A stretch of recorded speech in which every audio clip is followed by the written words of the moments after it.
On va voir un Mahamar ici du Admon Azaken. C'est le premier Rabbi Chabad, Rabbi Shneur Zalman de Liadi.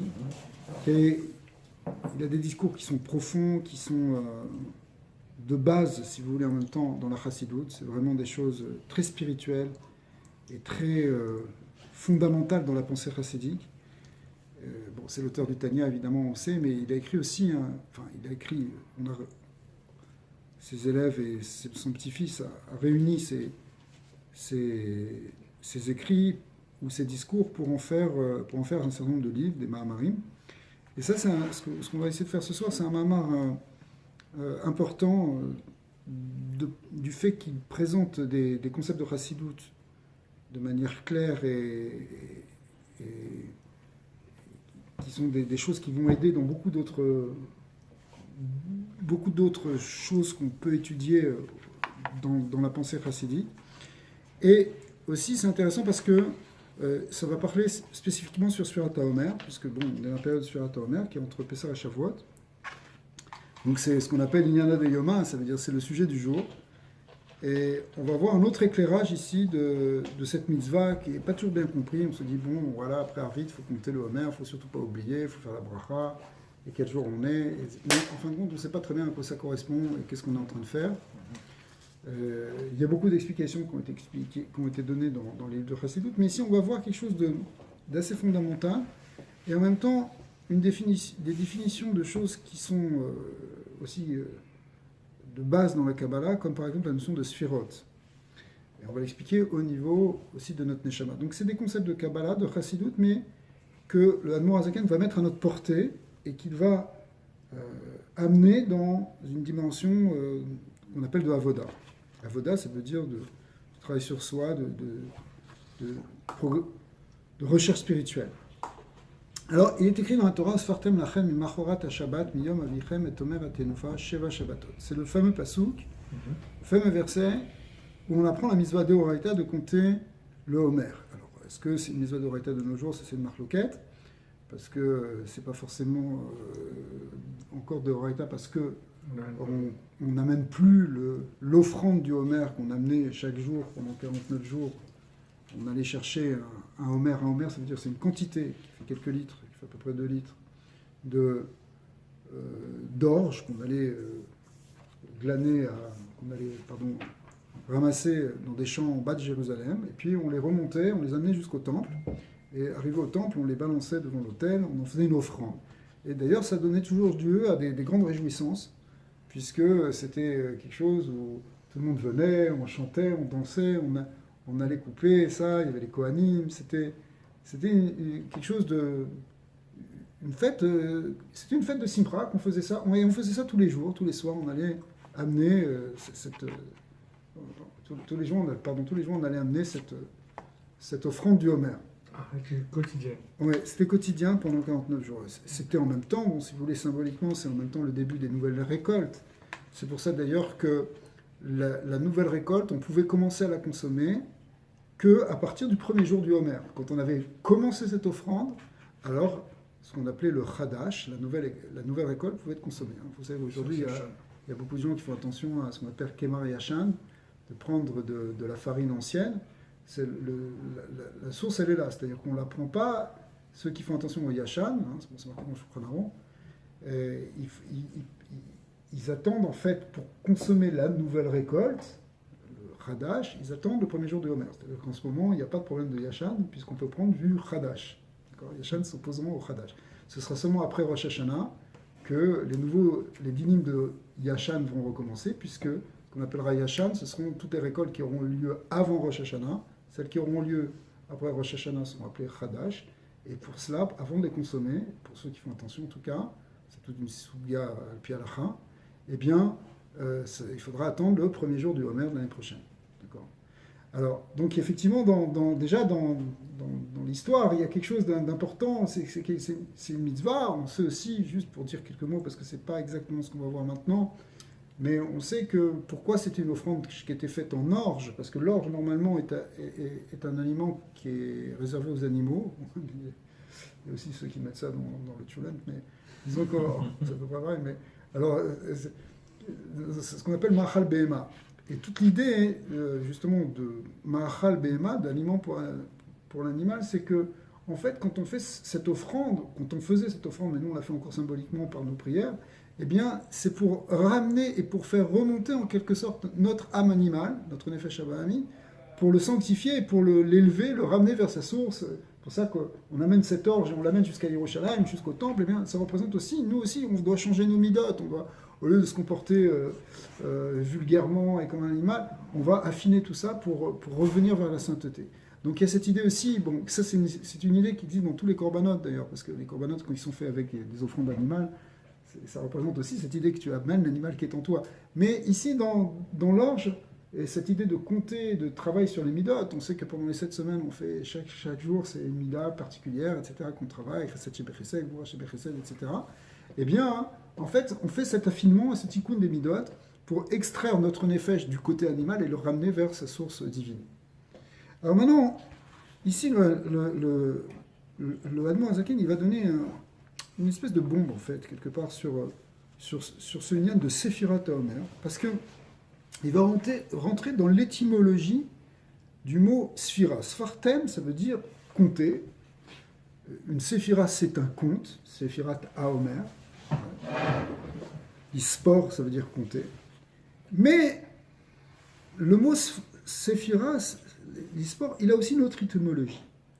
L'étymologie, c'est l'idée de saphir. Alors, je ne sais pas s'il y en a qui sont dans les pierres précieuses ici, mais saphir, ça veut dire c'est le diamant, c'est ce qui brille. Ouais, ça donnait le saphir en français. Okay.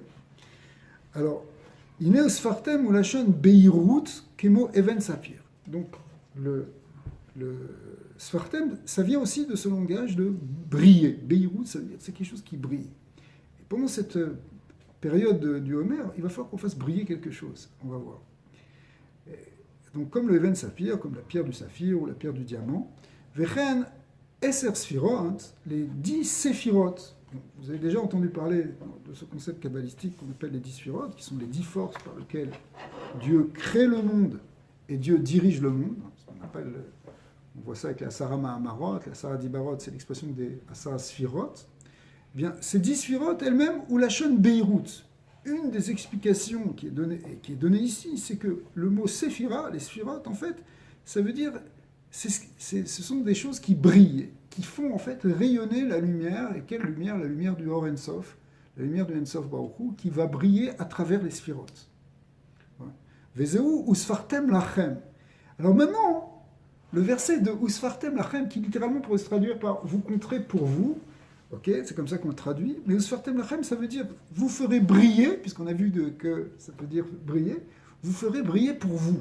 C'est-à-dire que pendant cette période de Homer, il va falloir faire briller les lumières des séphirotes. Et où est-ce qu'on va les faire briller? Dans notre neshama. Aïnou le hamshir eser sphirot sheyiru lachem lemata. C'est-à-dire, vous allez attirer ces 10 séphirotes pour qu'elles brillent en bas, dans le monde d'en bas. Ou les avinzot. Alors maintenant, il faut comprendre pourquoi ça c'est en ce moment, pourquoi il y a une kavana ici, que pendant la période du Homer, c'est un moment où on va essayer de faire descendre et faire briller la lumière des séphirotes dans ce monde. Ça reste encore un peu abstrait, qu'est-ce que c'est des séphirotes? On a vu, ça veut dire, si on dit que c'est Dieu, il a créé le monde et qui dirige le monde, en fait, c'est pour attirer la lumière divine, attirer la lumière qui dirige, c'est-à-dire que amener la présence d'Hachem dans ce monde, qu'on voit comment il nous protège, comment il nous dirige, où est son plan, avoir une relation avec le Créateur, c'est ça. Tout ça, ça peut être des idées qui sont derrière. Et alors, Aïnou, les Hamshir et Sersfirot, Sheyiru Lachem les Mata, ou les Avinzot. Pour comprendre ça, il faut comprendre où se situe cette Sfirat à Omer. Cette Sfirat à Omer, elle se situe entre Pessar et Shavuot. Ouais. Il est Pessar, ça commence par Pessar. Pessar, c'est quoi? C'est Yetziat Mitzrayim. Et ça se finit à la fin, c'est encadré, si vous voulez, par ces deux fêtes, donc Pessar et Shavuot. Chag à Shavuot ou Matan Torah. C'est le temps de Matan Torah. Donc on est entre la sortie d'Égypte et Matan Torah. Maintenant, il va falloir comprendre aussi ce que ça représente à un niveau plus pnimi. Qu'est-ce que ça veut dire sortir d'Égypte? Souvent, on avait vu quand on avait parlé de Pessah, il ne s'agit pas simplement de se rappeler d'un événement du passé. On n'est pas dans quelque chose qui est de l'ordre de la commémoration dans la Torah. On est dans l'ordre du vécu spirituel de Pessah. Alors, il faut expliquer ce que ça signifie ici, Pessah. Vekodem Kabbalat HaTorah, ayut tzrichim lisfor sheva shavuot shlemot v'achakar ayu yecholim lekabel HaTorah. Donc, en fait, après qu'on soit sorti d'Égypte, qu'on ait connu ce moment de liberté qui était au moment, le soir de Pessah, c'est un grand guilouille, il y a beaucoup de lumière. Après ça, il faut compter ces 7 semaines pour arriver jusqu'à Matan Torah. De quoi s'agit-il? Alors, pour comprendre ça, hein, et il faut comprendre que il va falloir comprendre un nouveau concept qui est beaucoup développé dans les textes racidiques, qui est pris aussi dans le Zohar et qui trouve sa source dans les versets, en particulier dans les versets de Yecheskel. C'est marqué Kine Ktiv Vachayot Ratso Veshov. Les Chayot HaKodesh, c'est-à-dire les anges qui sont sous le trône divin, eh bien, le prophète les a vus comme courant et revenant, allant et venant. Elles allaient vers le trône, ça c'est dans la vision qui est décrite, elles couraient pour s'élever, pour attirées par la gloire divine, et puis elles revenaient à leur place. Ce double mouvement d'aller et de venue, de rapprochement et de retour pour se poser à sa place, c'est quelque chose qui est une clé dans la Avodat Hashem. La Avodat Hashem, on a déjà compris qu'il y a une idée de se rapprocher du Créateur, de s'améliorer, de se rapprocher de lui, tout simplement. Sauf que ce rapprochement, il ne peut pas se faire d'une manière purement linéaire. Il faut qu'il y ait une montée et qu'il y ait une descente. Je vais donner un exemple. On parlait tout à l'heure de faire un pèlerinage, ça peut être en Hongrie, ça peut être ailleurs. Quand on vit ces choses-là, par exemple, ça peut être une expérience spirituelle. On a des émotions, on est allé quelque part, on a fait un voyage, on a eu une expérience. On ne va pas dire des mots trop grands, mais on a vécu quelque chose. Ça peut-être nous a ouvert l'esprit, ça a ouvert notre cœur, on a senti quelque chose. Chacun il peut vivre une expérience. Maintenant, l'expérience, elle est complète que si, lorsque tu reviens chez toi maintenant à la maison, tu arrives à intégrer ce que tu as gagné. D'accord. Parce que c'est pas le tout d'avoir un high, si tu veux. Qu'est-ce que tu ramènes avec toi, c'est ça. Il faut qu'il y ait ratso, tu es allé chercher quelque chose, mais maintenant tu dois le ramener dans ta vie quotidienne. Même tu vas à un cours de Torah, tu étudies la Torah ou tu vas à la Tfila, le cours de Torah, il est complet que lorsque tu l'as intégré, c'est-à-dire comment tu vas te comporter maintenant quand tu reviens chez toi ou quand tu reviens dans le monde physique, on va dire, d'accord? Pour pas dire le monde réel, parce que la Torah aussi c'est une réalité, sauf que c'est une réalité spirituelle. On n'est pas que matériel. Donc il y a une réalité spirituelle. Donc tu montes vers le spirituel, mais tu dois ramener ça dans la vie quotidienne, dans le concret. Et ça, le modèle, il est déjà donné par ces gens, parce qu'eux-mêmes, ils ont compris. Ils ne peuvent pas faire que monter vers Hachem. Ils doivent monter et intégrer. D'accord. Chez les mâles, Akol Bebechinat Ratso Veshov. En haut, tout fonctionne selon ce Ratso et ce Shov. Kemuken, Pesar ou Bechinat Ratso, Veshavuot ou Bechinat Shov. Et là, il donne cette idée fondamentale, qui est que ce double mouvement, on le retrouve dans ces deux fêtes de Pessah et Shavuot. Pessah, c'est un moment où on est sorti, on s'est rapproché du Créateur, c'est extraordinaire. D'accord? C'est un moment, Hachem, il est venu nous sortir on était dans la 50e porte de Touma, ou presque. D'accord? Il est venu nous chercher au plus bas. On s'est rapproché très fort de lui. Mais, après ça, on va se préparer justement pendant la période du Homer. On va voir ce dont il s'agit. Mais, finalement, c'est pour arriver à Shov, c'est-à-dire à recevoir et à intégrer la parole divine. C'est pas le tout de vivre une expérience d'Alia. Ratso, c'est une idée d'Alia, de montée spirituelle. Il faut aussi, après que, en quelque sorte, tu entendes la parole d'Hachem, que tu entendes, c'est-à-dire la sagesse, et que tu reçoives cette sagesse. Au moment de Matan Torah, Ben Israël, on dit Naaseh Venishma, c'est-à-dire ils ont accepté, ils ont pris sur eux d'obéir à Hachem. Ils ne sont pas simplement partis dans une extase de vouloir se rapprocher d'Hachem. D'ailleurs, Moshe Rabbeinu avait fait une délimitation, c'était un ordre de Dieu, qu'on ne devait pas dépasser, et personne ne devait rentrer sur le Har Sinaï. C'est-à-dire, ce n'est pas le moment de monter, il y avait juste Moshe Rabbeinu qui pouvait rentrer. D'accord? C'est pas le moment de monter, c'est au contraire le moment d'attendre et de recevoir. C'est une Kabbalah, Kabbalah Torah. Donc Kabbalah Torah, c'est plus un mouvement de chauffe où tu es là, où tu reçois, où tu intègres, normalement. Donc il y a l'idée de monter et l'idée d'intégrer. Bon, tout à l'heure, on a pris l'exemple sur un cours de Torah, mais parce qu'un tour de... Mais, vous allez me dire, mais le cours de Torah, c'est justement recevoir. Oui, c'est vrai, mais disons que ça peut être aussi vécu comme une expérience. Donc on pourrait voir aussi, même Matan Torah aussi comme ça, mais au fond, ici, on le voit dans la globalité, comme Pessah représente l'Eitlahavut, la sortie de notre état premier pour atteindre quelque chose de plus haut. On est sorti d'Égypte, sorti de notre Égypte, et on va voir ce que ça représente, à un niveau plus profond. Et puis Shavuot, c'est l'idée de réintégrer et de revenir, au contraire d'accepter, de faire entrer en nous la Torah. Alors, effectivement, Pessah ou Yetziat Mitzrayim, Shiu Bechipazon. Pessah, c'est la sortie d'Égypte qui s'est faite en vitesse, qui est Moshe Katouf, Vachaltem Oto Bechipazon, sur le Korban Pessah, on devait le manger rapidement, d'accord, précipitamment. Oktiv Bechipazon Yatsata, c'est un autre verset aussi qui nous dit que tu es sorti avec rapidité. Ki azaya idgalut elokut milma ala kemaamar achenigla aleyem melech malchem melachim bakadosh baruch hu vegoalam. C'est un verset qu'on ramène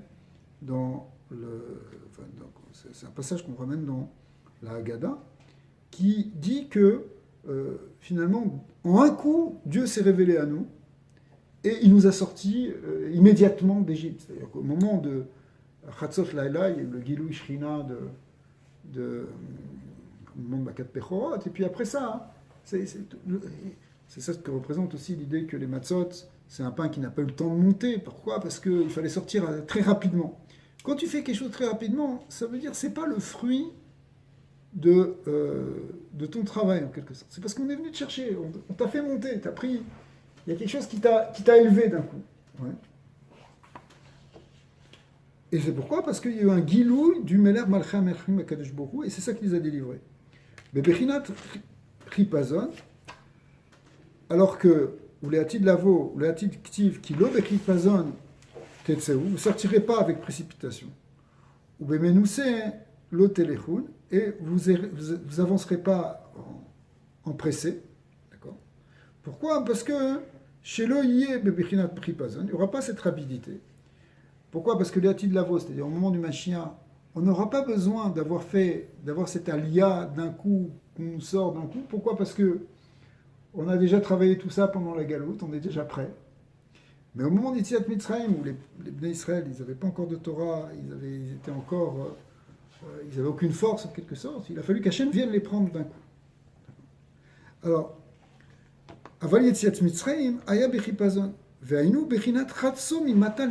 toute cette idée de précipiter, de sortir, qu'on vient, qu'on t'arrache, etc., ça représente un mouvement du bas vers le haut, d'élévation, qu'on appelle Ratso.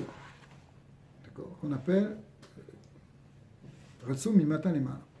Machenken Shavuot, ou Bebechinat Shov. Au contraire, de Shavuot, c'est l'idée de retour. C'est dans Shov, l'idée de Shov qui veut dire, il y a aussi l'idée de Yeshiva, de s'asseoir, de se poser.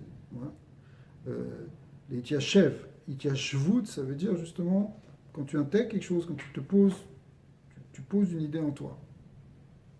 Shubichinat Matan Torah, Gilou Retsono Lemata, c'est quoi ? C'est un mouvement qui va du haut vers le bas. C'est quoi ? C'est un dévoilement du Retson d'Hachem en bas.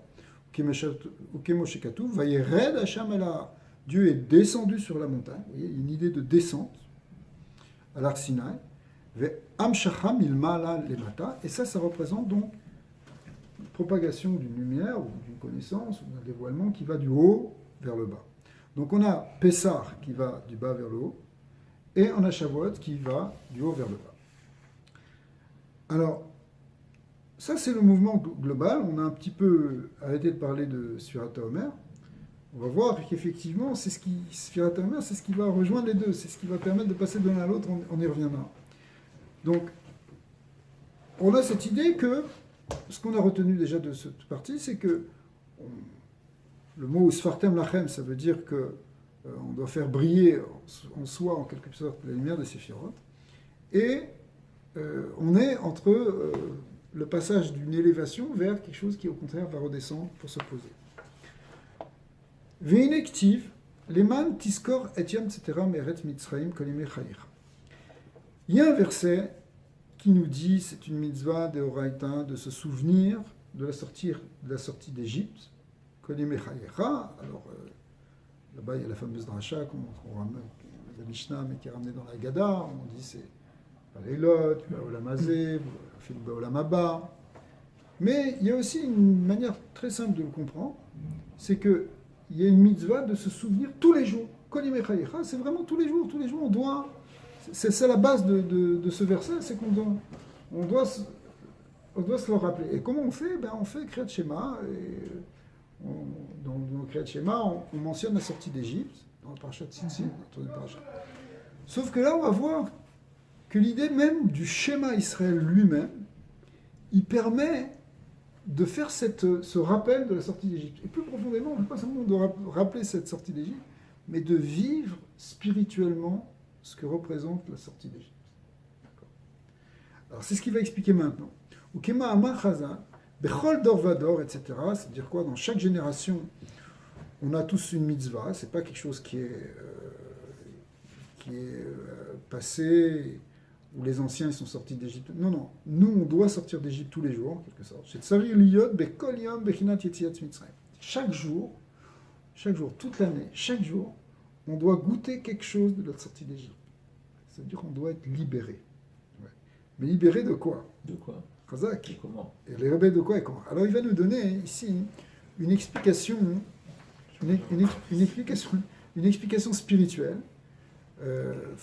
Dans le domaine spirituel, on aurait pu dire ça pourrait être aussi se libérer à un niveau politique, à un niveau, je sais pas, financier, ce que tu veux. Mais ici, on va parler de la liberté intérieure.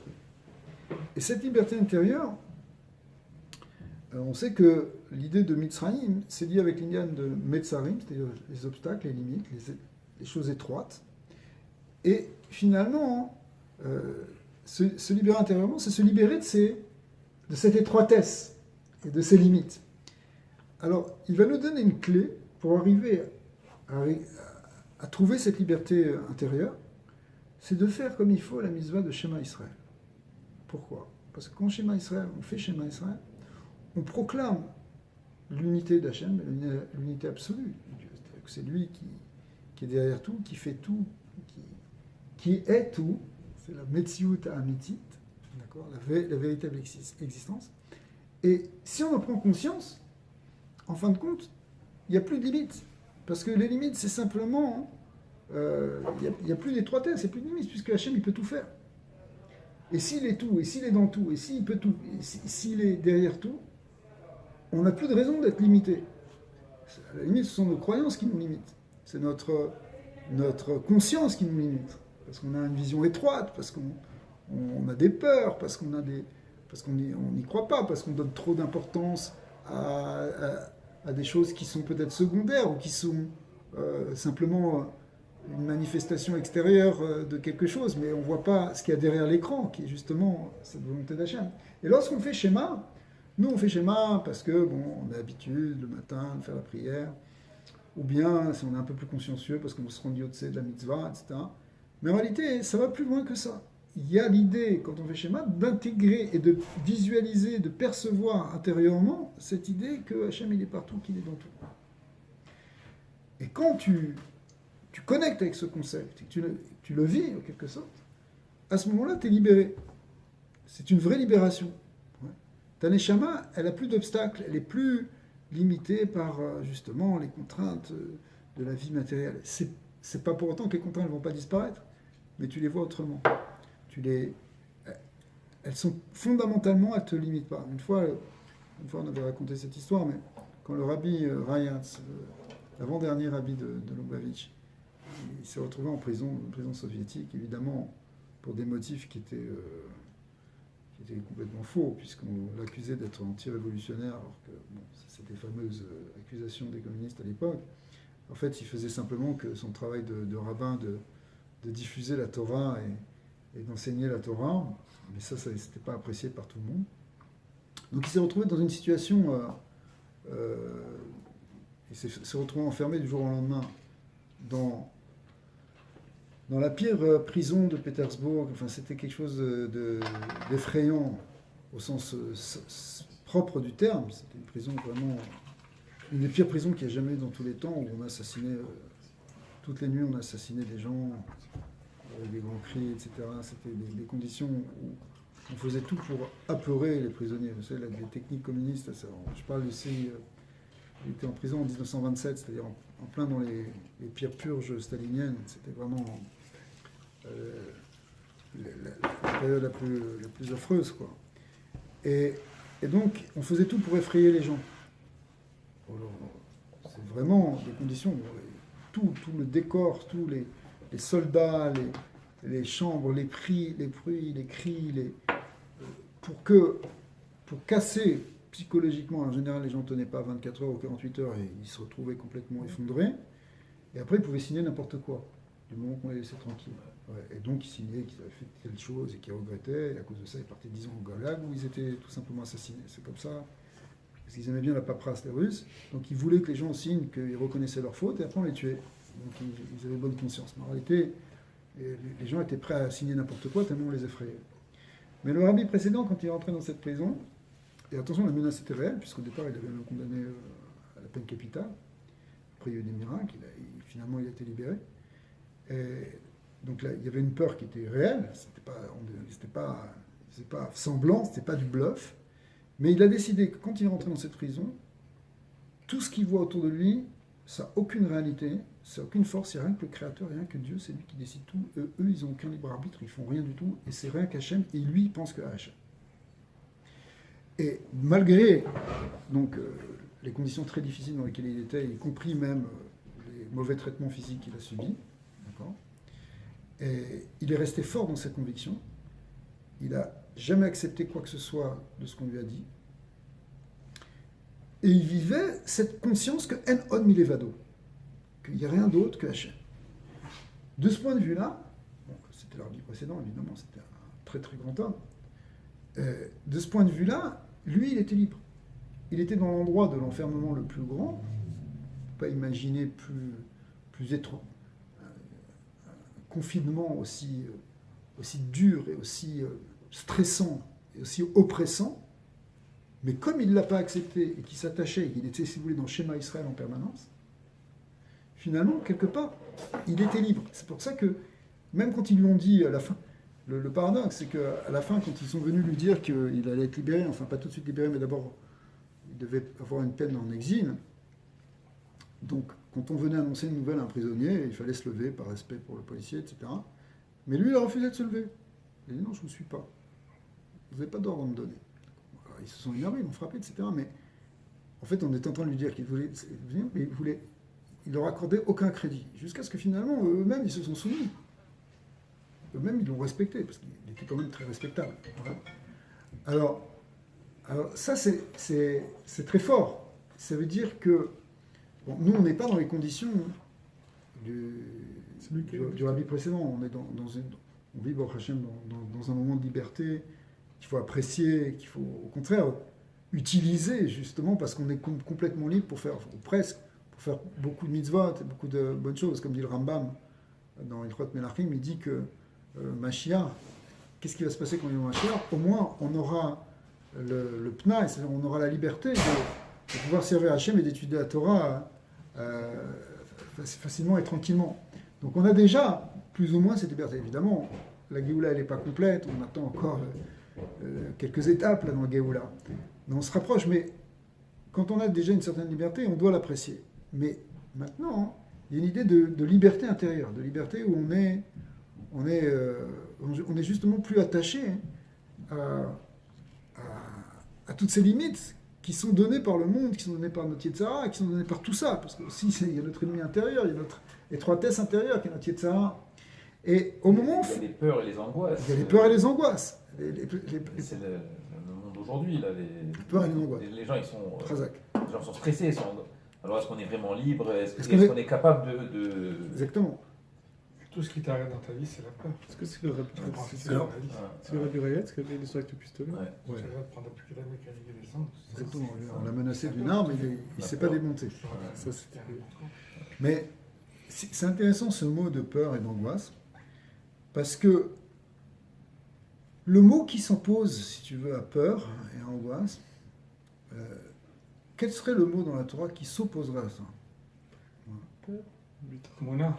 Emouna, ouais. La Emouna. Finalement, on n'arrête pas de parler de Emouna, qui veut dire la foi, ou plus exactement, les Chachamim préfèrent traduire par l'idée de confiance, de bitachon, c'est sécurité, etc. Mais de la Emouna. Alors, effectivement, quand on fait le schéma Israël, on proclame notre Emouna. Vous savez que le Rambam, il tient à la chose suivante, que le premier des 10 commandements, Anochi Hashem Elokecha, je suis l'Éternel ton Dieu, qui t'a fait sortir justement d'Égypte et qui t'a libéré. Lui, il pense, le Rambam, que ça c'est une mitzvah. C'est pas tout le monde qui pense que c'est une mitzvah. C'est parce que, a priori, c'est un verset qui a l'air de se présenter comme une carte de visite d'Hachem. Je suis l'Éternel ton Dieu. Le Rambam, il dit, si, ça c'est une mitzvah, et c'est même la première de toutes les mitzvot, et c'est la plus importante de toutes, c'est ce qu'il appelle Amanat Elokut, la Emouna en Dieu. C'est-à-dire que la première mitzvah qu'on a, c'est de croire en Dieu. C'est comme ça que le Rambam le dit. De croire en un Dieu qui est non seulement un, et qui dirige tout, mais qui même intervient dans l'histoire, puisque c'est lui qui nous libère. D'accord. Mais il y en a qui, certains, par exemple le Ramban, Nachmanin, il est relève là-dessus, il dit non, c'est pas possible de dire que ça c'est une mitzvah, parce que ça c'est un préalable aux mitzvot. Si tu veux faire des mitzvot, il faut que tu crois déjà en Hachem. Ouais. Mais toujours est-il que le Rambam, lui, il maintient que non, on a une mitzvah, quand on croit en Dieu, c'est déjà une mitzvah. Et c'est même la mitzvah qui inclut toutes les mitzvot. Finalement, toutes les autres mitzvot, c'est un développement de cette mitzvah. Mais il dit, à quel moment on réalise cette mitzvah dans la journée? On peut le réaliser à plein de moments, mais en tout cas, il y a un moment où on l'accomplit, c'est quand on fait Shema Israël. Shema Israël, Hashem Elokeinu Hashem Echad, on affirme justement que Anochi Hashem Elokecha, que je suis l'Éternel ton Dieu, et qu'il n'y a que Hashem. D'accord. Alors, ça, c'est donc en fin de compte, l'acte qu'on fait quand on fait le schéma, c'est un acte de Emouna. C'est affirmer notre Emouna. Et cette Emouna-là, elle s'oppose aux peurs et aux angoisses. C'est-à-dire que si on arrivait, et c'est en fait ce que veut nous dire le Admon Zaken, il le dit dans beaucoup d'endroits, même dans le Tanya, beaucoup de choses reposent là-dessus, c'est que profondément méditer quand on fait cette prière, parce qu'on fait la prière tous les jours, mais pour nous on croit qu'il faut vite aller à la synagogue, etc. Mais non, il te dit profondément méditer dans des moments comme Shema Israël, ou d'autres moments, mais surtout quand tu fais Shema, eh bien, finalement, ça doit arriver à enlever tes peurs et tes angoisses. Ça doit arriver à te libérer.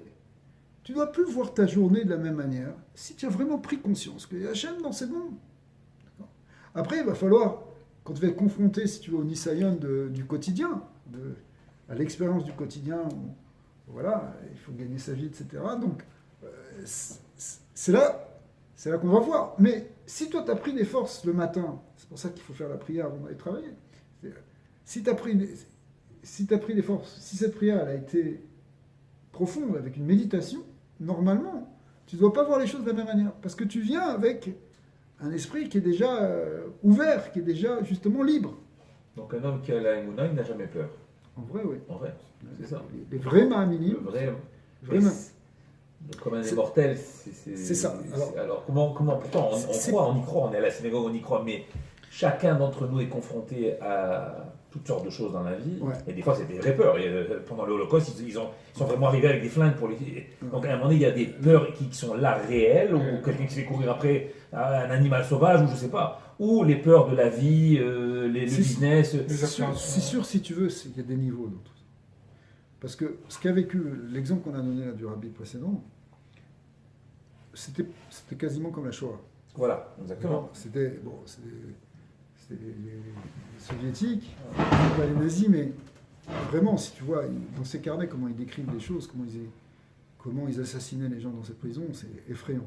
C'est vraiment des bouchers, des meurtriers. Donc, Et lui, il a eu cette force. Lui, bon, lui c'était le rabbi, si tu veux, c'était le rabbi de Lubavitch. Il avait toute cette force, cette puissance. Donc, n'importe qui, à part lui peut-être, ou la plupart, le commun des mortels, on se serait effondré dans quelque chose comme ça. Mais, donc c'est un niveau de stress énorme, beaucoup plus grand que le stress que nous on a quand on a, je sais pas, un problème. D'accord. Voilà. Mais malgré tout, on voit que on peut développer une force d'émouna. Il y a des gens qui sont partis dans les chambres, mais la chambre à gaz, les témoignages, qui ramènent des témoignages de chassidim qui partaient en chantant avec Emouna, qu'ils étaient en train de partir de Kiddush Hashem. C'est pas un klal, mais il y avait des ma'aminim, des gens qui avaient ce niveau de Emouna, de voir au-delà de la réalité immédiate, de voir derrière l'écran de la réalité. Vous allez me dire, c'est des grands niveaux, et on ne veut pas être exposé à ça, et on veut au contraire, la volonté du peuple d'Israël, c'est elle aspire au shalom, et à vivre normalement, pas qu'on nous balance des bombes, là, comme ça a été fait cette semaine. D'accord ? C'est insupportable. On ne veut pas de ça. Et donc, on veut vraiment qu'il n'y ait pas de galoute. Mais, si vous voulez, l'engagement spirituel, le travail spirituel, il peut aller jusque-là. Certains grands maîtres sont allés certains tzadikim sont allés jusque-là. Mais à plus petite échelle, on l'a vu avec d'autres tzadikim qui venaient ici, disons, ou Rav Koenig, Rav Shalom, ou Rav Zotosh, quand ils arrivaient à des soirées pour ramasser de l'argent pour toute sa communauté à Sfat, je voyais sur lui, il n'avait pas l'ombre d'un stress, même s'il n'y avait encore personne, même si personne n'avait rien donné. Il venait, il savait qu'Hachem allait s'occuper de lui et c'est tout. C'est notre forme de tzaddik. C'est ça. Il y a si tu veux, en fait, tzaddik be'emunato yechie, la emuna, tu vas l'avoir vraiment chez le tzaddik. Nous, on n'est pas vraiment encore des tzaddikim, alors c'est sûr qu'on est tout le temps en train de se paniquer, ou suivant aussi chacun nos midot, on peut voir les choses avec un regard négatif, on peut être dans une négativité, on peut appréhender le mal, on peut être dans la peur, on peut être dans toujours le regard pessimiste. D'accord ? Donc après, ça dépend de la nature de chacun. Et entre autres, justement, cette idée-là de Homer, c'est qu'on doit travailler sur ces midotes-là pour essayer de faire briller la lumière des cieux, c'est-à-dire briller, de voir qu'il y a la lumière d'Hachem dans ce monde. Ouais. Et arrêter de regarder avec notre regard toujours borné ou mal dirigé. D'accord ? De toute façon, on sait qu'on ne contrôle rien. Donc si on part de la prémisse que c'est pas dans notre contrôle et qu'on met notre foi en Hachem, bon, c'est ça. Maintenant, c'est juste ne pas laisser le doute. En fait, c'est ça, parce que c'est le doute. Ne pas laisser le doute entrer en nous. Sinon, est-ce que c'est ça. Sinon, si on est capable de focaliser et de voir toujours le verre plein et non le verre à moitié vide, c'est pas à moitié plein, à moitié vide. Absolument, absolument. Absolument. Alors, il y a cette idée-là. Alors, Chazak, alors maintenant, il nous dit que Vainu Bekriyat Shema, quand on fait Kriyat Shema, après on fait Ve'afta, et Hashem le Kriyat, tu aimeras, c'est-à-dire que le fait qu'on proclame l'unité de Dieu, et c'est expliqué dans les autres Mamarim, que ça génère un sentiment de Ahava pour Hashem, d'amour. On libère en même temps l'amour qui est en nous. C'est que, je ne sais pas si on avait parlé de ça une fois, mais il y a un grand psychanalyste qui s'appelle Viktor Frankl, qui a traversé les camps, justement. Enfin, il a vécu 5 ans dans les camps, mais il s'en est sorti parce qu'il était psychiatre.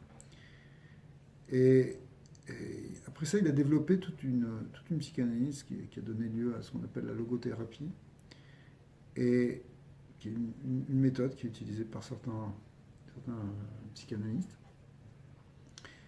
Et là-bas, il développe l'idée que le refoulement fondamental qu'il y a dans notre civilisation aujourd'hui, c'est pas la même que celle qui était au XIXe siècle, c'est le refoulement de l'idée de Dieu. C'est-à-dire que dans une civilisation qui se veut laïque ou athée, l'idée d'Hachem, elle a été mise de côté. Et c'est un manque fondamental pour l'être humain. Parce que l'être humain, il a besoin d'exprimer son sentiment religieux, son sentiment, les forces de son âme, si vous voulez. Il ne vit pas ça. On ne peut pas vivre simplement au niveau du corps. On le voit bien, on a une psyché, on a des sentiments, etc. Et l'idée lorsqu'on se coupe d'Hachem, la connexion avec Dieu, elle est refoulée, si vous voulez, c'est ça qui crée les maladies psychologiques de notre dor à nous. Ça, c'est ça, concept à lui. À l'époque de Freud et de la fin du 19e siècle, c'était plutôt les refoulements, par exemple le refoulement au niveau de la sexualité, etc. Aujourd'hui, c'est plus ça le problème. Le problème, c'est le refoulement du spirituel. D'accord. Et ça crée des maux de société, par exemple, je sais pas, des dépressions qu'il y a. On vit dans un dehors où il y a beaucoup de gens qui dépriment, il y a beaucoup des taux de suicide, des taux de divorce, beaucoup d'échecs. En réalité, ça vient parce que les gens sont déconnectés de leur âme. Ils sont déconnectés, hein. Ils n'arrivent pas à trouver l'expression justement de ce que nous on appelle Ahavat Hashem. Ahavat Hashem et Yirat Hashem, l'amour et le respect d'Hashem. Et justement, quand on fait Shema Israël, le fait qu'on médite sur l'idée que Hachem il est Echad, et qu'il n'y a que lui, et qu'il est grand, et qu'il est dans tout l'univers, etc. Après, il y a toutes sortes de méditations qui peuvent accompagner ça. Ça va réveiller des sentiments profonds, justement, d'amour du Créateur. Et ça libère notre âme aussi. C'est-à-dire que si on n'est pas dans cette connexion d'amour avec Hachem, finalement, on est en Égypte. On est dans l'Égypte intérieure, on est dans l'étroitesse, on est dans la fermeture. Donc dans le schéma Israël, c'est pas pour rien qu'après Shema Israël Hashem Elokeinu Hashem Echad, il y a Ve'ahavta et Hashem Elokecha. Il y a l'idée d'Ahava qui se dévoile. D'accord. Et qui est fondamentale pour être libre. Si on ne connecte pas avec l'amour du Créateur, si on n'est pas dans l'unité harmonieuse justement du monde que Dieu a créé, alors finalement on est déconnecté, on est coincé dans notre petite existence, on est enfermé. Et c'est pas simplement d'ailleurs dans l'amour d'Hachem, mais ça va être aussi dans le problème, comme dans le passage de cette semaine, de la parasha de cette semaine, Ve'ahavta l'erecha kamocha, qui est un grand clal. C'est la même chose, parce que si tu n'arrives pas à exprimer ton amour par rapport au prochain, et que tu es encore dans la dureté, dans la haine, etc., comme c'est marqué dans le passage, le tisna, tu vas pas, tu vas pas détester ton frère, plusieurs versets. Donc il y a une idée d'être en connexion, d'être en harmonie. Et ça, c'est le lien de Ahava. Et ça commence ici dans le schéma Israël par Ve'ahavta. Vechotem ani Hashem Elokechem asher hotzaiti meretz Mitzrayim hotzaitchem Mitzrayim, etc. C'est-à-dire qu'à la fin du schéma Israël, c'est quoi la conclusion du schéma Israël, hein? Fin de la troisième parasha Tzitzi, c'est Yetziat Mitzrayim. Je suis l'Éternel ton Dieu qui t'a fait sortir d'Égypte. Donc finalement, tout ce schéma Israël, il est pour nous amener à une forme de Yetziat Mitzrayim personnel, d'accord, de sortie d'Égypte personnelle. Ubifrat min barur she'amar ad kriyat shema ou achana sheyavo lebechinat Yetziat Mitzrayim ve'ahavta. En fait, si on regarde même en détail, il te dit, depuis qu'on a commencé la prière, c'est-à-dire réellement à barur she'amar, avant on fait les corbanotes, il ne faut pas rater les corbanotes, hein. D'après la Kabbalah, il ne faut rien rater. Mais la prière proprement dit, elle commence à Baruch She'amar. D'ailleurs, c'est à partir de là qu'on ne peut plus parler. D'accord. Donc, Baruch She'amar, c'est tout le lien de ce qu'on appelle Psuké des Imra. Tout ça, ce sont des préparations pour arriver au schéma Israël et pour arriver à cette conscience et à cette intégration qu'il n'y a que Hachem. D'accord. Tout ça, c'est une préparation. Après, c'est une préparation même pour la Hamida. On est dans une relation très privilégiée et très intime avec le Créateur, puisque là, il n'y a plus de monde, on est juste devant lui. Mais l'idée, c'est que ça commence comme ça, c'est une achana shivana bichinat yetziat mitzrayim ve'ahavta, et tout ça, c'est pour arriver à cette notion de sortir d'Égypte. C'est-à-dire, si vous voulez, si Dieu il s'est présenté au Har Sinaï comme le Dieu qui nous sort d'Égypte, eh bien, on retrouve ici, dans la structure même de la tefila, que tout est pour nous amener aussi à cette libération. Hein, on a une Torah libératrice, on a une prière libératrice. Ve'ainu,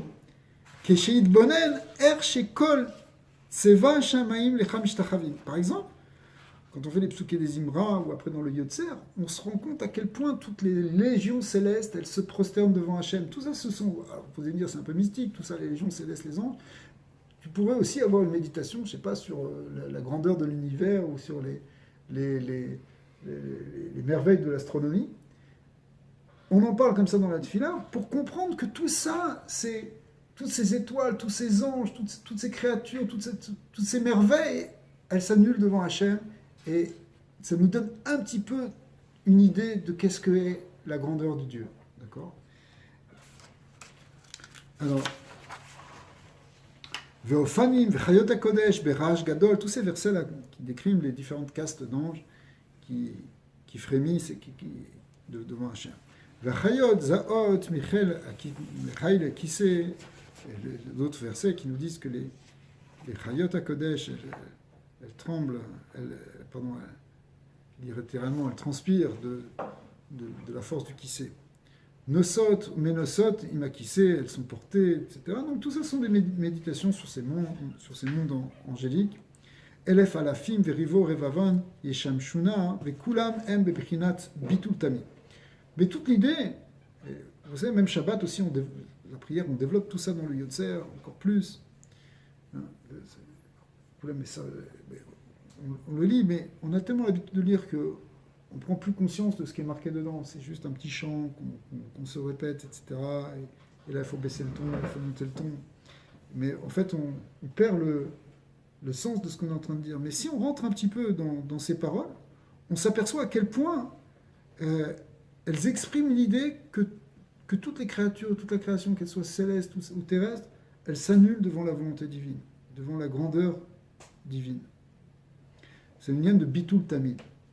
Vezeu le Odia livne à Adam, Gevurota, Vuvod Adar Malchuto, tout ça, c'est pour arriver, c'est aussi un verset qui nous dit, pour arriver à toutes ces grandeurs de la création, si vous voulez, tout ce qu'il y a, c'est pour arriver à enseigner, parce qu'Hachem, il aurait pu créer un monde avec moins de choses, si vous voulez, mais tout ça, c'est pour enseigner à l'homme, et pour faire comprendre à l'homme, justement, la puissance de ses actes et la grandeur du Créateur et de sa Malchut.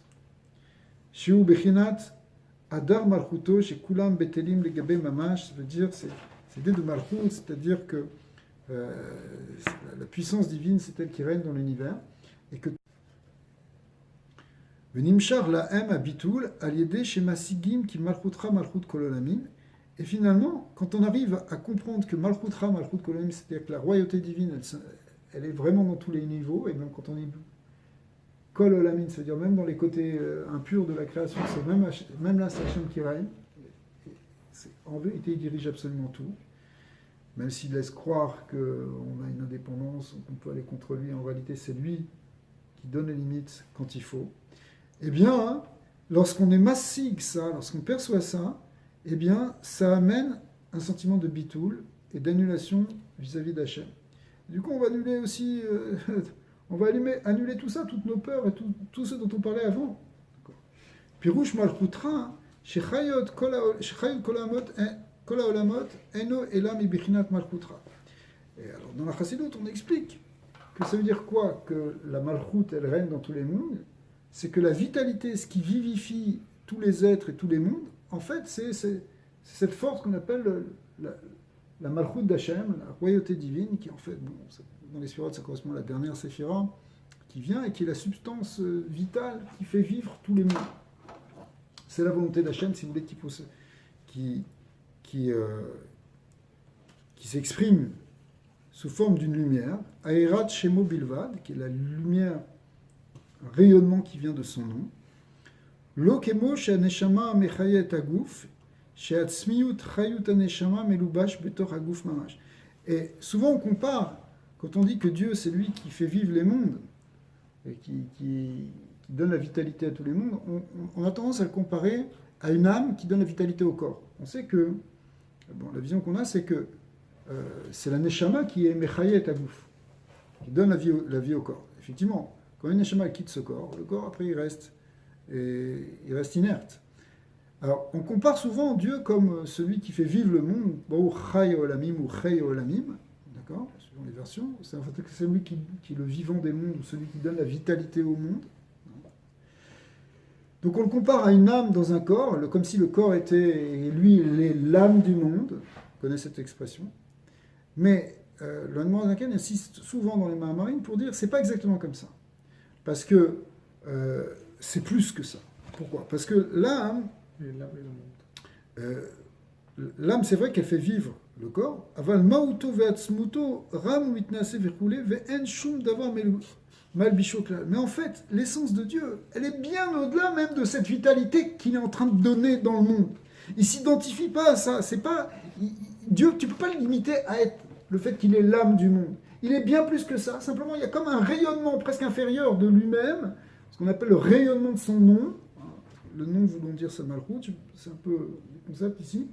Mais ce rayonnement de son nom, c'est lui qui donne la vitalité. Mais lui, il est bien plus que ça. Il transcende complètement le monde. Aya ove veye bli shinui klal, il n'est pas soumis du tout au monde, donc non plus au temps. On dit qu'il est, il a été, il est, il sera, c'est-à-dire qu'il est totalement intemporel et qu'il n'est pas limité par le monde, parce que l'âme, quand elle s'habille dans le monde, dans le corps, elle est d'une certaine manière limitée par le corps. Ok, Moshekatu vani Hashem lo shaniti, effectivement, Dieu n'a pas changé. Ataou kodem shenivra olam ve'ataou leachar shenivra olam. Donc il est le même avant la création, le même pendant la création, le même après. Blishum shinui klal, aucun changement. Il est totalement au-delà, si vous voulez, du monde. Il transcende le monde. Ve'en shum davar mechase ou mastir negdo. Et il n'y a rien qui peut le cacher ou s'opposer à lui. Et la rak aerat shem kevod malchuto bilvad. C'est seulement en réalité le rayonnement de sa gloire, de la gloire de sa malchut, qui est Zeu Chayut Veitavut Kol Ha'olamot, qui est la vitalité et ce qui donne l'existence au monde. C'est-à-dire, c'est comme si tu disais une influence à distance. C'est par là que Dieu crée le monde, il donne la vitalité au monde. En réalité, son essence, elle est partout, elle est même là dans le monde. Mais elle n'est pas habillée dans le monde. Il est ce qu'on appelle le Sovev Kol Ha'olamim, c'est-à-dire qu'il transcende l'idée de monde. Vezeu malchutra malchut kol olamim, c'est ce que signifie quand on dit le malchutra, tam roété, la roété, tous les mondes. C'est seulement la force de la malchut, seulement le côté rayonnement qui est là dans tous les mondes. Aïnou, on va voir où est-ce qu'il veut nous emmener, à une réflexion justement sur la grandeur d'Hachem. Aïnou, chez kol haolamim, av she'en, elef alafim ribo revavan, kemoshe katuv, ayesh mispar legdutav, même si les mondes ils sont au niveau de milliers, de milliards, comme c'est marqué que est-ce qu'on peut compter tes légions, c'est-à-dire tous les univers que tu as créés. Ou minares erakia ma'alar taf kufshana, et comme le Talmud le dit, c'est une expression pour nous dire que pour aller d'un ciel à l'autre, ou de la terre au ciel, au premier ciel, il faudrait marcher 500 ans. Évidemment, c'est pas exactement ça la taille de l'univers, mais c'est une manière d'exprimer une grandeur très grande, c'est-à-dire dans la vision, aujourd'hui nous on a les lumières, etc., donc ça nous paraît pas, mais avant qu'il y ait ces concepts-là, quand on parlait de 500 ans pour aller d'un endroit à un autre, ça veut dire une très très grande distance. Donc tout ça, c'est des choses qui nous permettent de prendre conscience de la grandeur divine. Im kolze et tous ces myriades de mondes et toutes ces distances faramineuses qui sont dans l'univers et dans tous les univers, c'est encore strictement rien par rapport au Ensof. C'est ridicule par rapport au Ensof. Pourquoi Mamash? Pourquoi? Et c'est Mamash, c'est vraiment rien.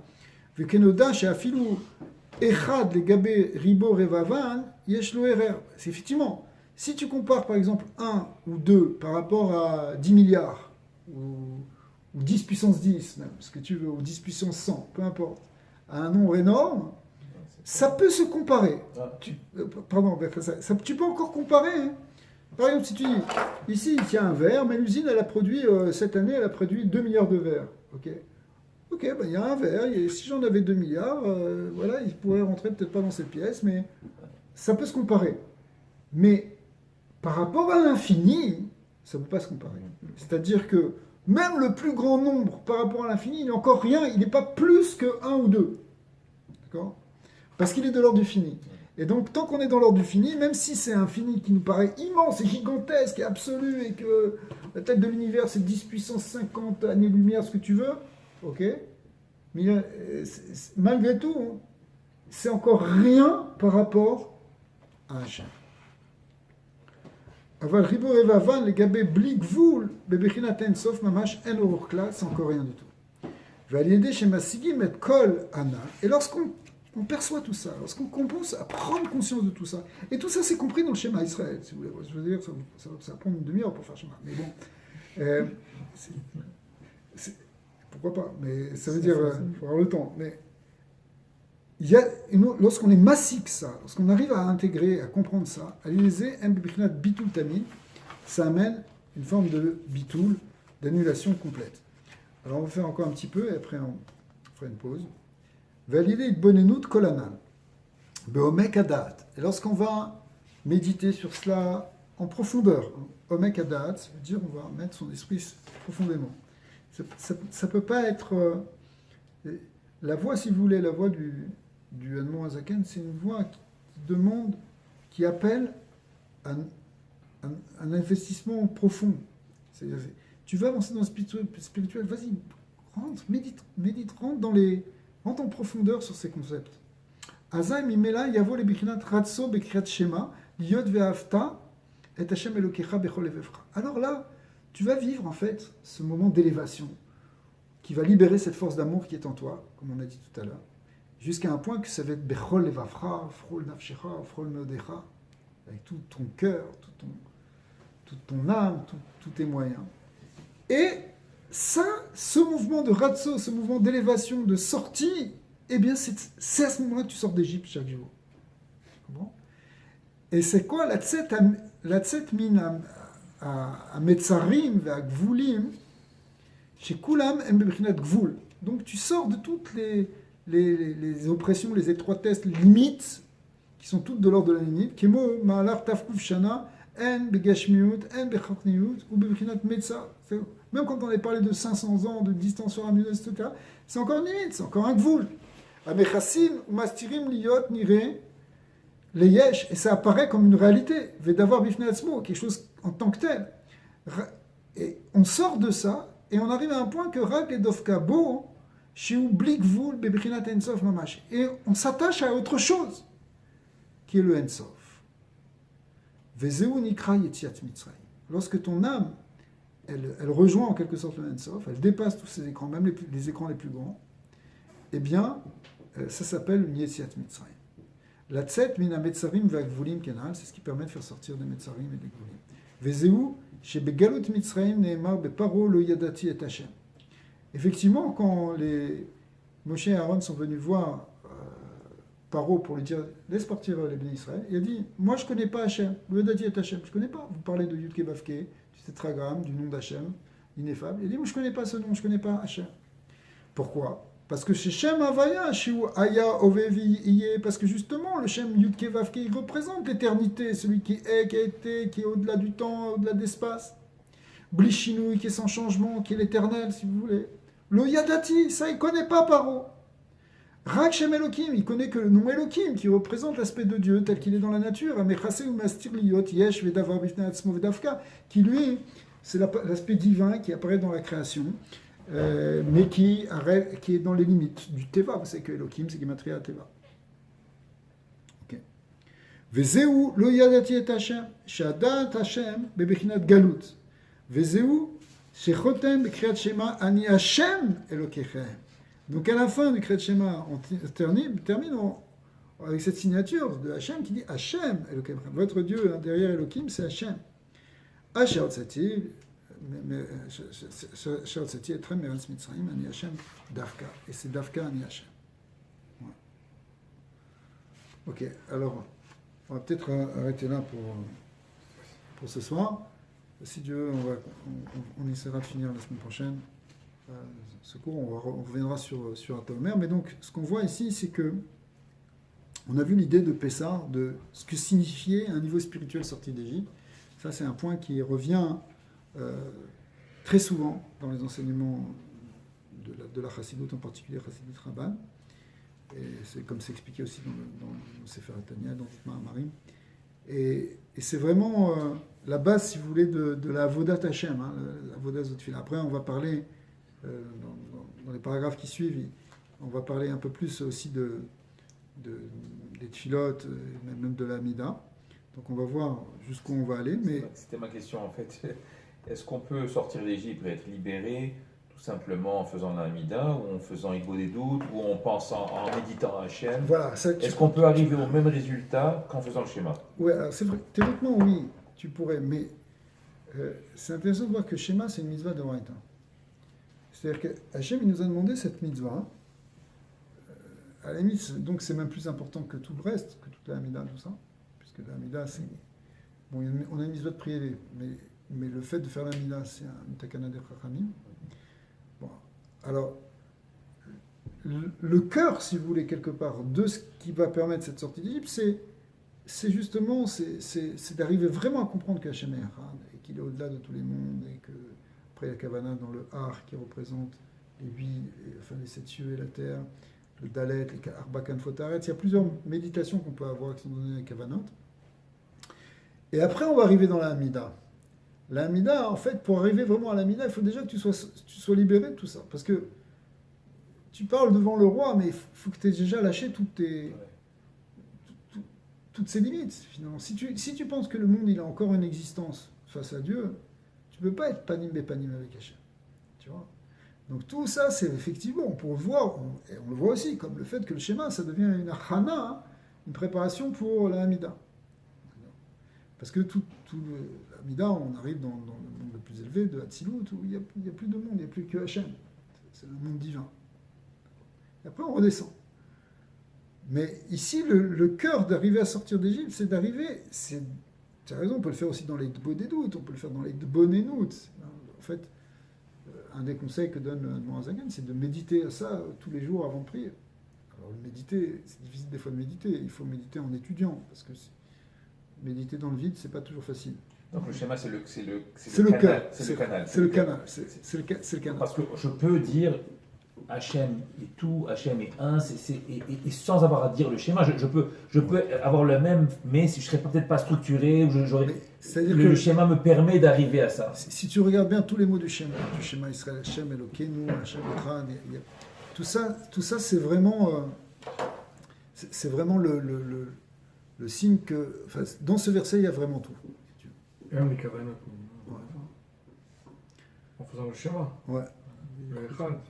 Absolument. Là, c'est Hachem, il est Ça, c'est le canal qui qui règne nous sur les permet. 7 yeux et la terre, les 4 coins partout, déjà, ça te. Ouais, absolument. Faut t'aider à C'est quoi chez le Khet accepter le Al-Mahou, tu vois. Ici, c'est dessus. Zach. Ouais, Hachem, Alors, Chazak. allez, Zach, ouais, ouais. Les 7 cieux et la terre. c'est fini. Et les 4 coins de Non, non, l'Inde, non, c'est non, un non, combat. Ok.